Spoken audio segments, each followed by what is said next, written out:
অনুমতি নিয়ে গেছে মায়ের কাছে। ডাকতে ডাকতে মা, মা গো, ও মা। পুত্রের ডাক শুনে মাতা শর্মা ঘর থেকে বাইরে এসে বলছে, এদিকে বাবা তরুণী, তুই আমাকে এমন করে কেন ডাকছিস বাবা? ও মা, আজ একটু তুমি আমাকে আশীর্বাদ করবে?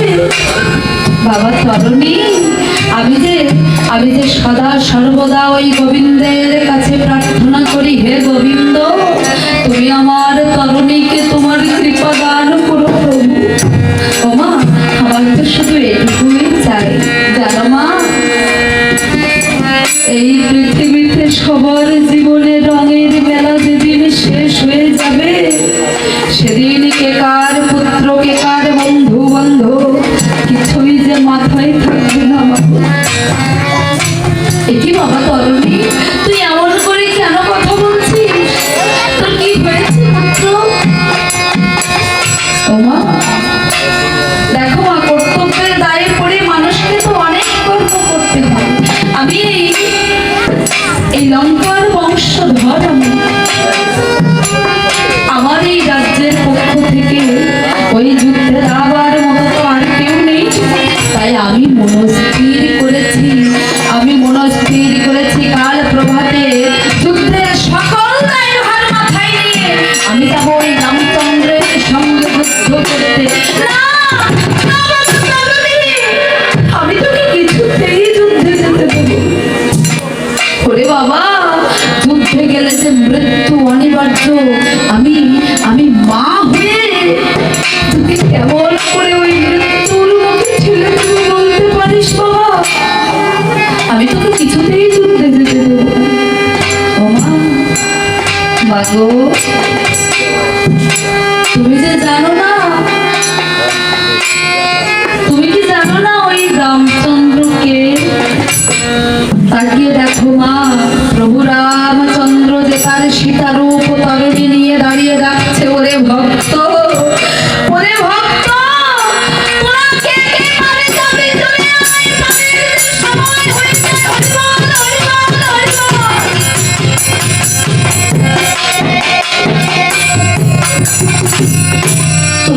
পারে যাবি? চলে আয়, পারের যে সময় হয়েছে। তুই কি বলছিস বাবা? বলে হ্যাঁ মা, তুমি যে জানো না, তুমি তো জানো না শ্রীরাম আমার ব্রহ্ম সনাতন, ত্রিলোক কারণ ভেদা পতিত প্রভু। ও তুমি জানো না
সেই পবিত্র স্থান জানি জানো না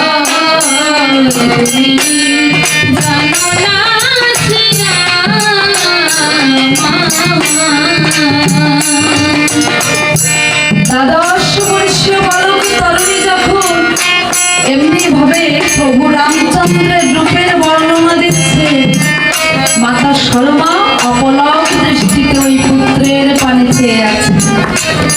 এ তুমি কি বলছো পুত্র?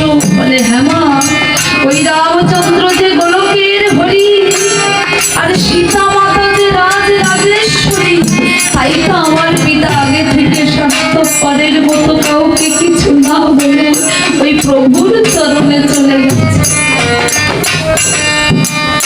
না বাবা, তবু আমি তোকে কিছুতেই যুদ্ধে যেতে দেব না বাবা। ওরে ওরে, আমি মা হয়ে কেমন করে তোকে মৃত্যুর মুখে ঠেলে দেব? তুই এসব চিন্তা ভাবনা মাথা থেকে ঝেড়ে ফেল বাবা। না মা, মাগো ও মা, এই পৃথিবীতে সবার জীবনের রঙের মেলা যেদিন শেষ হয়ে যাবে, সেদিন কার পুত্র কার বন্ধু বান্ধব কিছুই যে মাথায় থাকবে না। ভজন যোগ্য দুর্লভ মানব জনম পেয়ে আমরা যদি সেই পরম পিতাকে ভুলে যাই, তাহলে আমাদের যাওয়া আসাতে সার হয়ে যাবে। কারণ কি জানো মা? কারণ ওরে সংসার ছলনা মায়া মিছে আশা, ওরে মিছে আশা যাওয়া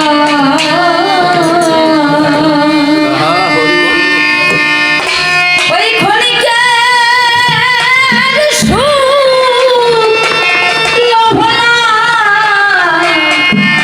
লোভ লালসা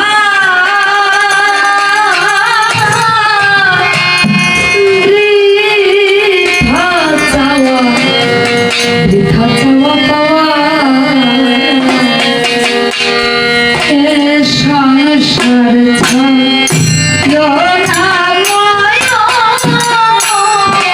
মিছে আশা যাওয়া ক্ষণিকের সুখ লোভ লালসা বৃথা চাওয়া পাওয়া গো, সংসার লোনা মায়া মিছে আশা যাওয়া। ক্ষণিকের সুখ লোভ লালসা বৃথা চাওয়া পাওয়া গো, মায়া নদী তবে এসে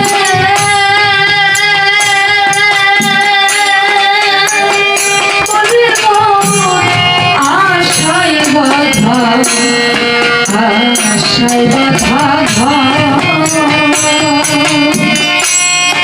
কাল বৈশাখীর দারুণ ভরে ভাঙবে খেলা ভরবে মায়া নদী চটে সে আশায় বাধা কাল বৈশাখীর দারুণ ভরে ভাঙবে খেলা ভরবে। মাতা শর্মার অপলক দৃষ্টিতে ওই পুত্রের পরে তাকিয়ে আছে, আর তার দুটি নয়ন জলে ভেসে যাচ্ছে। তরুণী আমার কেঁদে কেঁদে বলছে, ও মা, মাগো, তুমি একবার তোমার মনের কাছে প্রশ্ন করে দেখো তো, জগৎ সংসারে তোমার কে বেশি আপন? আমি বেশি আপন নাকি এই জগৎ পিতা দয়াল রাম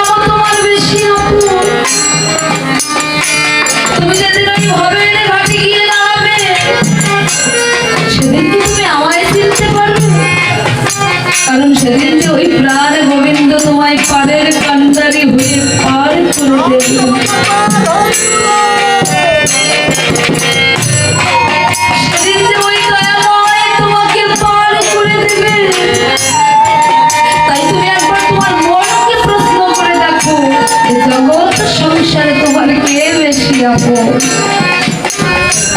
ওরে দু চার দিনের সাধবে জানো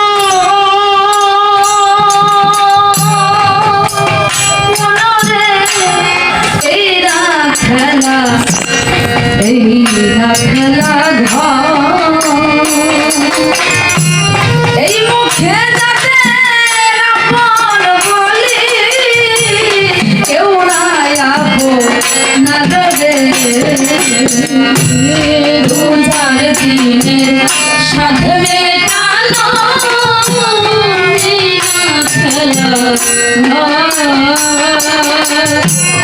মুখে যাতে আপন বলি, কেউ নাই আপন আর কে বা কাহার কার বাড়ি ঘর,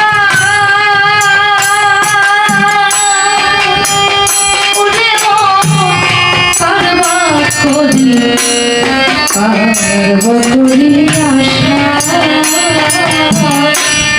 স্ত্রী পুত্র বন্ধু বান্ধব ভোজ বাজিবে বসারে,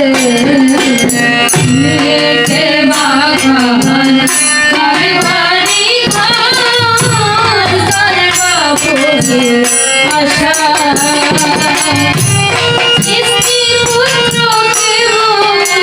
কেবলমাত্র ভোজ বাজিবে বসাগো, আপন বলে কেউ রবে না, আপন বলে কেউ রবে না, আপন জনকে চিনে না, সেই আপন বলে কেউ রবে না, আপন জনকে চিনে না, আপন বলে কেউ রবে না।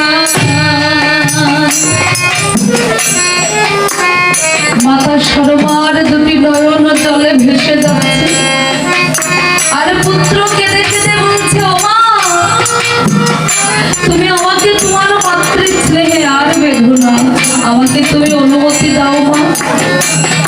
মনের অনিচ্ছা সত্ত্বেও পুত্রকে বিদায় দিতে হচ্ছে মাতা। ঠিক আছে পুত্র, তুই যখন মনস্থির করেই ফেলেছিস কাল যাবি যুদ্ধ করতে, আচ্ছা বেশ, আমি তোকে আরো বাধা দেব না। তুই যে মনোবাসনা নিয়ে ওই রণক্ষেত্রে যাবি বাবা, তোর মনোবাসনা যেন পূর্ণ হয়।